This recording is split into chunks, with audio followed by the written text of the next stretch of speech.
वर्षा जल निष्कासन हेउनाही लोके हंतसंत दाबी सत्वे प्रशासन नीरव। रायगढ़ जिला दशपल्ला गणिया रास्तार घोड़ाहांडी ग्राम में घटी दुर्दशा। एही मुख्य रास्तार पोल थिले सुद्धा वर्षा जल निष्कासन हेउनाही, जाद्वारा गतकाली लगाण वर्षारे जलबंदी होई अनेक घर रही। कूअरे गुड़िया पानी जमिबारु पीवा पानी पाई नाही नथिबा कष्ट। आलोक साहू नामक व्यक्ति लक्षाधिक टंकार जिनिस नष्ट मध्य होइतिबा जଣା पड़छि।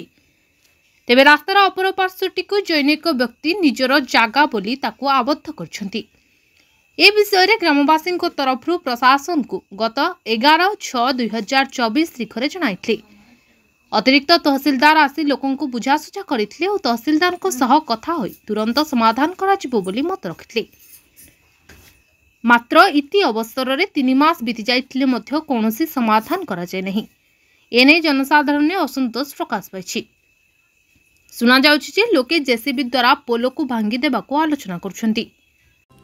आपण मानकर स्नेह श्रद्धा एवं भल पाइबा को पाथेय करी मणिभद्रा खबर यूट्यूब फेसबुक एवं पोर्टाल ले तार सफलता बजाय रखिछि। एहाको आहुरी लोकप्रिय करने को ई पेपर रो शुभारंभ मध्य करा जायछि। आमको यही भली प्रेरणा एवं सहयोग जोगाइबा सहित लाइक शेयर एवं सब्सक्राइब करंतु। मणिभद्रा खबर संपर्क जनतार।